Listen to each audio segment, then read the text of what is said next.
O que está acontecendo? A notícia de última hora é a seguinte: dois desses navios. Um deles, os Emirados Árabes Unidos, anunciaram que um de seus navios foi alvo de um míssil enquanto passava pelo Estreito de Hormuz. Esse é um caso. E o outro, recebemos outro relato de que, aparentemente perto da fronteira de Omã, ou em águas omanenses, houve outro ataque contra uma embarcação. Pelo que indica o relato, o navio foi abordado e apreendido. Outro ponto. O Ministério das Relações Exteriores da Arábia Saudita reagiu ao que aconteceu com os Emirados Árabes Unidos e seu navio. Eles disseram: condenamos da forma mais veemente o ataque ao navio-tanque emiradense enquanto passava pelo Estreito de Hormuz. Responsabilizamos o Irã pelas consequências da continuidade desses ataques traiçoeiros. Essa é a situação no Estreito de Hormuz. Sabemos que há negociações em andamento entre o Irã e Omã. O ministro das Relações Exteriores do Irã disse que elas ainda não foram concluídas, mas as conversas estão acontecendo. Qual é a situação no Estreito de Hormuz?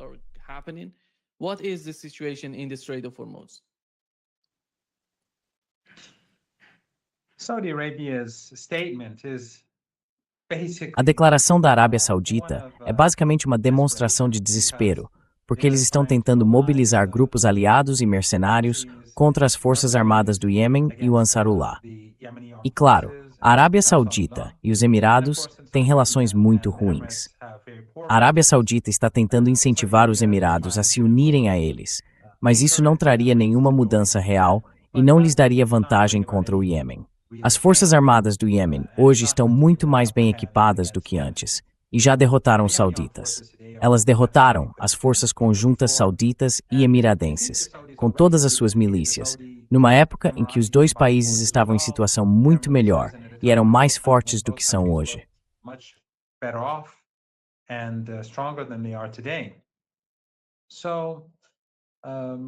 Então, não se deve levar tão a sério tudo o que os sauditas dizem.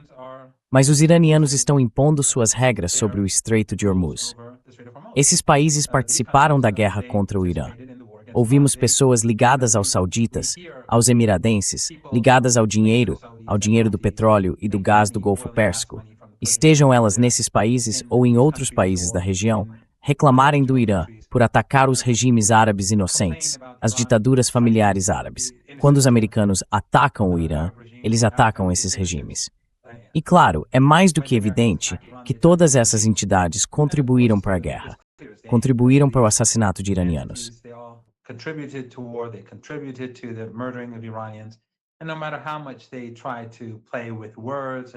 E não importa o quanto tentem jogar com as palavras e fingir que esses regimes são inocentes, isso não vai mudar a realidade. Então os iranianos vão continuar fechando o estreito para navios ligados a esses regimes que ajudam os Estados Unidos e ajudam o regime israelense contra o Irã. E até que os Estados Unidos voltem ao memorando de entendimento e o implementem. E também haverá coisas acrescentadas a ele. Eu falei com alguém que entende do assunto, e ele diz que, embora Gaza tenha feito parte das negociações antes, não foi mencionada explicitamente. Mas dá para ver pelo artigo 1 que ele não tratava apenas do Líbano. Como havia uma guerra acontecendo no Líbano, o país foi citado, mas Gaza fazia parte disso.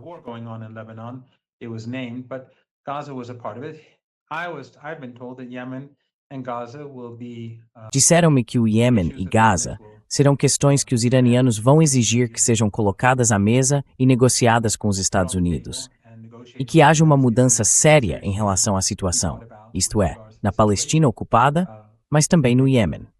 Então, enquanto os Estados Unidos se recusarem a voltar aos seus compromissos, os iranianos não vão normalizar a situação no Estreito de Hormuz. O Estreito de Hormuz não está totalmente fechado. Navios passam por lá. O Irã permite que alguns navios atravessem. Mas para esses regimes do campo dos Estados Unidos, não vai haver normalidade. E mesmo que os Estados Unidos desbloqueiem ou acabem com o cerco, isso não vai trazer o comércio normal no Estreito de Hormuz, porque o memorando de entendimento não tratava apenas do cerco, tratava de mais do que o cerco.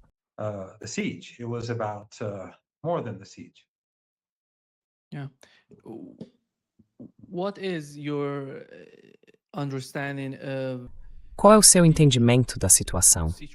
Como eu disse, o ministro das Relações Exteriores do Irã não foi tão claro sobre em que estágio estão as negociações entre o Irã e Omã. O que é isso? Esta é a primeira minuta? Eles estão chegando à primeira minuta? Já chegaram à primeira minuta? Qual é a situação ali?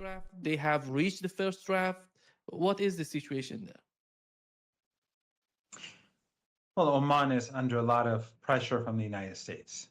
Bem, Omã está sob muita pressão dos Estados Unidos, e quanto menor a pressão, maior o progresso. Os iranianos, é claro, não vão permitir que linhas vermelhas sejam ultrapassadas. O Irã terá controle sobre o estreito. Os iranianos vão exigir supervisão, tanto do lado de Omã quanto do lado iraniano, independentemente de haver duas rotas para navios no início ou, mais adiante, apenas uma rota. Eles não vão simplesmente fechar os olhos por que acontece ao longo da costa de Omã. Precisam saber exatamente o que acontece. E a questão das taxas é algo que os iranianos disseram que vai existir. And the issue of fees is something that the Iranians have said will exist. The Iranians are not going to relinquish that.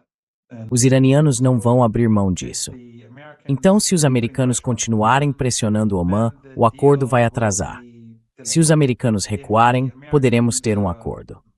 E então talvez os americanos, se Trump estiver em seu juízo perfeito, ele use isso como uma oportunidade para reativar o memorando de entendimento. Ele poderia fingir que isso foi uma grande vitória para os Estados Unidos e que destruiu a Força Aérea Iraniana, a Marinha, e seja lá o que mais ele tenha destruído. Ele destruiu o país inteiro. E todos nós estamos morrendo e implorando por um acordo. E aí ele pode dizer, sabe, este acordo foi rompido, uma enorme conquista dos Estados Unidos.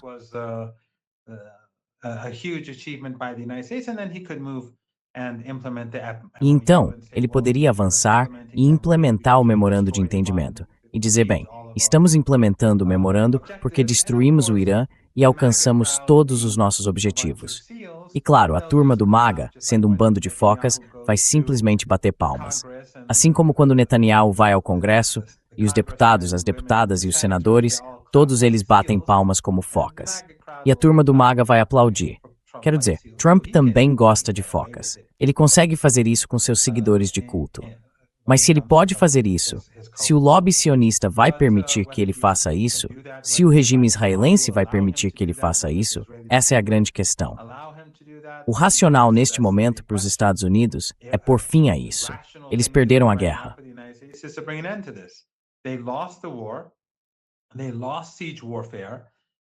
Eles perderam a guerra de cerco. E depois disso, depois de assinar o memorando de entendimento, reiniciaram a guerra após violá-lo. Porque o que Trump estava tentando fazer com o memorando de entendimento era alcançar, por meio dele, o que não conseguiu no campo de batalha, e o que não conseguiu com a guerra de cerco. Então ele deixou de cumprir a parte dele no acordo e tentou enfraquecer os iranianos no Estreito de Hormuz. E os iranianos não eram ingênuos, não eram tolos, eles o bloquearam, e então ele reiniciou a guerra, e isso também fracassou. E por fim, os iranianos realizaram alguns ataques próprios para lhe dar uma lição e basicamente dizer quem manda. Então, sabe, a posição iraniana hoje é mais forte do que era quando o memorando de entendimento foi assinado.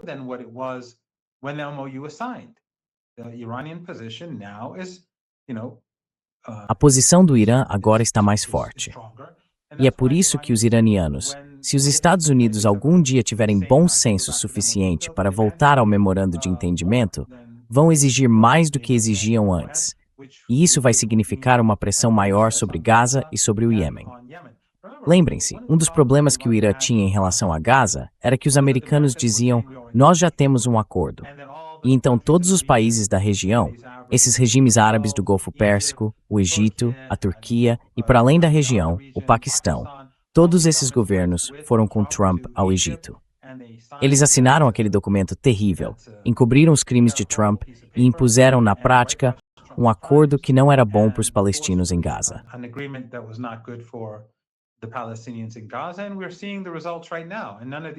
Estamos vendo os resultados agora. E nenhum desses países está fazendo nada a respeito. Todos expressaram gratidão a Trump, todos encobriram os crimes dele e foram garantidores, mas não fizeram nada desde então. Então, sempre que os iranianos levantavam a questão de Gaza, os americanos diziam, bem, Todos os seus vizinhos, a região inteira, endossaram meu plano de cessar-fogo. Então não há nada a discutir. Mas os iranianos vão ser muito mais firmes desta vez.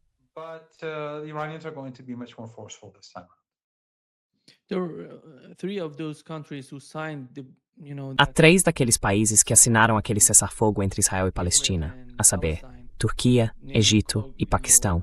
O papel deles agora... Desculpe, Turquia, Arábia Saudita e Paquistão. Ontem eles assinaram um pacto militar, todos se unindo, e isso gerou reações. Vimos a reação do Irã. O ministro das Relações Exteriores iraniano disse que recebe bem esse tipo de iniciativa, porque isso traz, sabe, algum tipo de independência dos Estados Unidos. E o Irã sempre recebe isso bem. É isso que está acontecendo. Mas a pergunta seria, quem é o alvo desse pacto militar?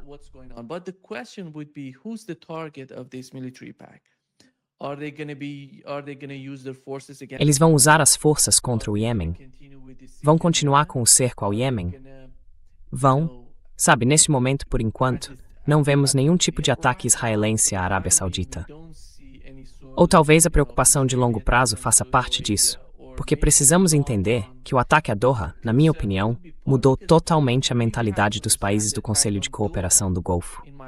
Eles sabem que toda vez e a qualquer momento que Israel decidir atacá-los, pode fazer isso sem enfrentar nenhum tipo de dificuldade por parte dos Estados Unidos.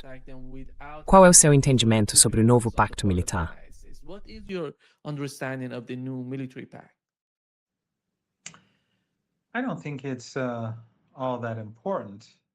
Não acho que isso seja tão importante.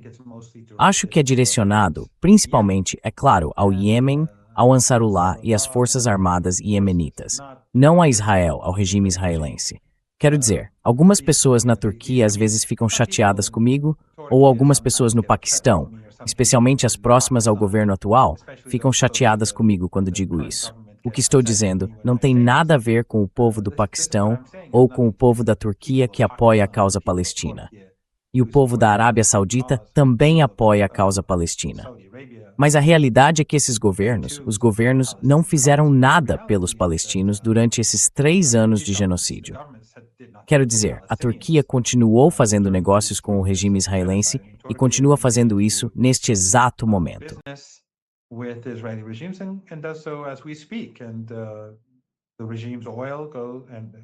E o petróleo do regime passa pela Turquia, vindo do governo em Baku. O Paquistão, é claro, mantém há anos essa relação com a Arábia Saudita. E, naturalmente, o Paquistão tem seus próprios problemas. Tem um grande problema com a Índia, é claro. Tem um grande problema com o Talibã. Ironicamente, o Paquistão, os Estados Unidos e os sauditas, entre outros, ajudaram a levar o Talibã ao poder. Mas agora, a hostilidade é bastante intensa. Então eles têm esse problema. Têm seus próprios problemas internos, com a prisão do ex-primeiro-ministro e sua destituição, além das questões internas que existem no Paquistão. E a Turquia, é claro, tem seus próprios problemas, problemas econômicos.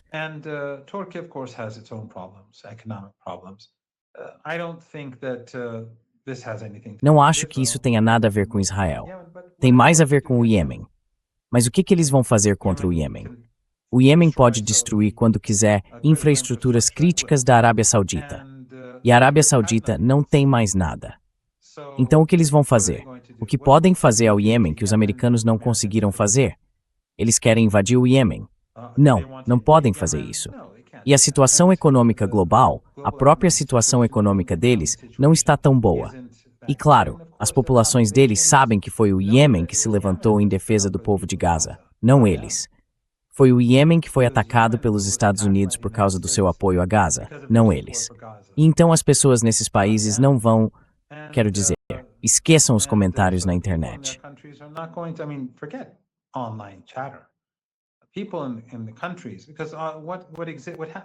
As pessoas nos países, porque o que existe online é muito diferente da realidade no terreno. Nós sabemos disso no Irã. Se você olhar, por exemplo, o Twitter, o Instagram, o Facebook ou qualquer um desses outros aplicativos de redes sociais e tentar entender, digamos, o Irã por meio deles, ficaria chocado. E provavelmente teria um ataque cardíaco ao ver o funeral ou ao ver como o Irã se levantou contra o Império. Algo sem precedentes na história contemporânea. Por quê? Porque os bots e os soldados de infantaria online pagos por governos, os trolls, criam uma imagem muito diferente da realidade. Então as pessoas comuns reconhecem que o Iêmen se sacrificou por Gaza.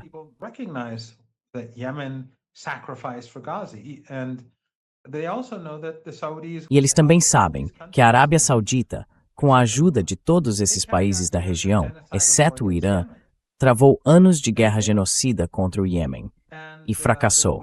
Isso enfraqueceu a Arábia Saudita. A Arábia Saudita nunca se recuperou e o Iêmen está mais forte hoje do que naquela época. Então, o que esses governos vão fazer? Se voltarmos aos anos 1960, o Egito invadiu o Iêmen e isso enfraqueceu gravemente o país. E uma das razões pelas quais eles fracassaram na guerra de 1967 e pelas quais fracassaram contra o regime israelense foi porque estavam enfraquecidos no Iêmen. Eles invadiram o país. Foi mais ou menos como o Vietnã para os Estados Unidos.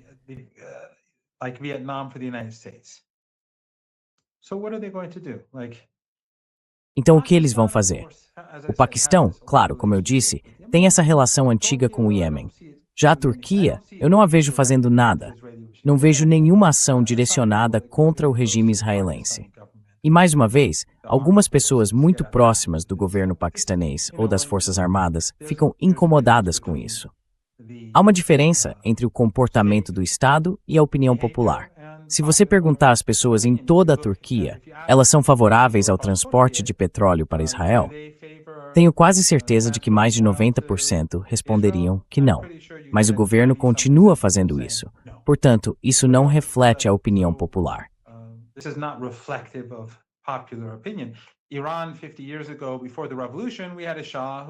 O Irã, 50 anos atrás, antes da Revolução, tinha um Shah que, estava no campo americano. Se o Shah estivesse no poder, é claro que o Irã não. Todas essas pessoas que estão no poder hoje estariam na prisão ou seriam executadas. E o Shah estaria seguindo as mesmas políticas de todos os outros na região. Mas o Shah não está no poder.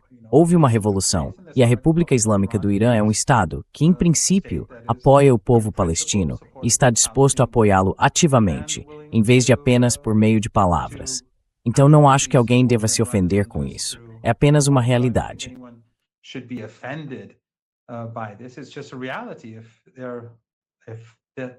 Se essa realidade deixa alguém infeliz, então essa pessoa deveria agir para mudar essa realidade. Mas de qualquer forma, nenhum desses países condenou o ataque dos Estados Unidos ao Irã. A guerra no Iêmen nunca foi condenada por eles. E eles nunca ficaram do lado do povo do Iêmen enquanto a guerra genocida era travada durante anos, assim como em Gaza.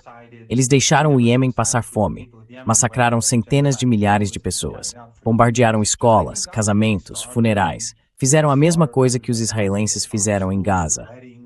Mas quando se tratava do Iêmen, estava tudo bem, porque a Arábia Saudita e os Emirados, que tinham muito dinheiro, estavam por trás disso.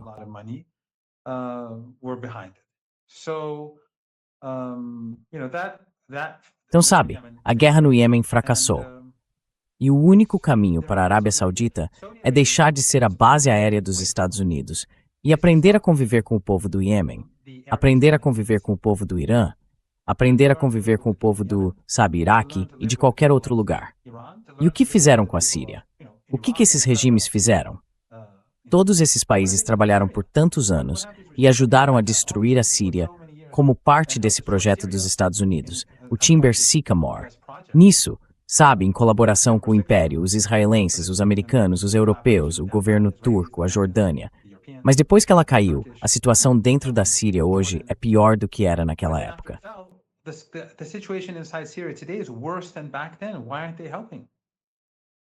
Por que eles não estão ajudando? Por que não estão auxiliando o povo da Síria, que está vivendo na miséria neste momento? Eles têm dinheiro, ou pelo menos tinham dinheiro da última vez que ouvi falar. Então, não, eu não acho que esse agrupamento vá ter muito impacto. Se fosse um agrupamento sério, para ajudar o povo palestino, eu o acolheria. Eu esperaria que os iranianos lhe dessem total apoio.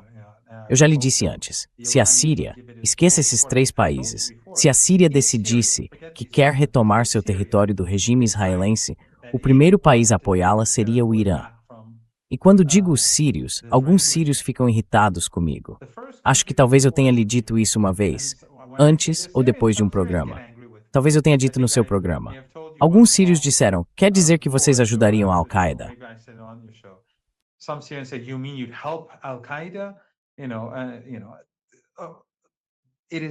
Sabe, o importante é a prioridade. A razão pela qual o Irã apoiou o governo antes do governo da Al-Qaeda foi porque os Estados Unidos queriam enfraquecê-lo. O Irã estava trabalhando contra o império. Então, quem diz que foi uma guerra sectária? Não. Estão usando o sectarismo para enganar os tolos e fazê-los acreditar nisso. Por quê? No Afeganistão, o Irã fez exatamente o contrário.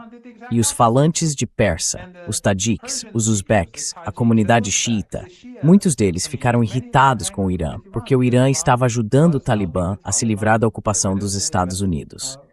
Então, no Afeganistão, foi exatamente o contrário. Eram as minorias que juntas são a maioria. Então, em princípio, não é uma grande ideia fazer os tajiques, os uzbeques e os hazaras se voltarem contra você. Sabe, não todos eles, mas muitos ficam irritados com você.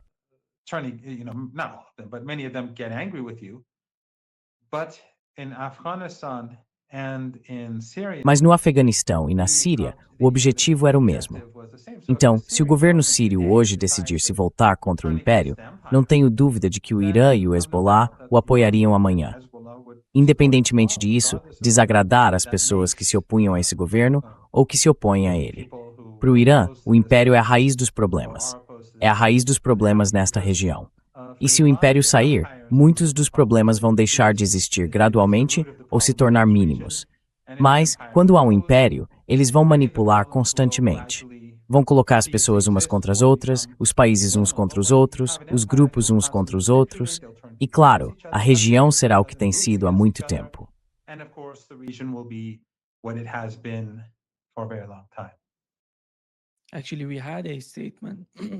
Na verdade, tivemos uma declaração do Hezbollah dizendo que eles estão preparados para conversar, caso o governo sírio tente, dialogar com eles.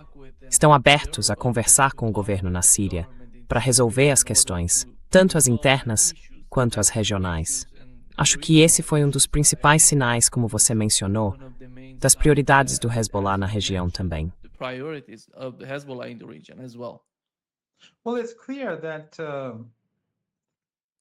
Bem, está claro que a resistência está enviando apoio ao Hezbollah pelo mercado negro na Síria. E o governo sírio, em coordenação com os americanos e os israelenses, vem tentando bloquear esses carregamentos de material. Então nós os vimos, com grande orgulho, mostrar recentemente na televisão síria um caminhão que eles tinham apreendido. Acho que era E eles mostraram que havia mísseis, equipamentos para drones e coisas desse tipo vindos do Iraque. Mas os sírios estão colaborando com americanos e israelenses. Só que na realidade estão se enfraquecendo, porque se o Hezbollah tiver mais sucesso contra o regime israelense, isso fortalece a posição da Al-Qaeda, fortalece a posição do governo sírio. Mas foram os americanos que os levaram ao poder. A Al-Qaeda está do nosso lado na Síria, como Jake Sullivan disse em seu e-mail para Hillary Clinton. Então, obviamente, você não vai ver esse tipo de mudança acontecer facilmente. You're not going to see that sort of change easily.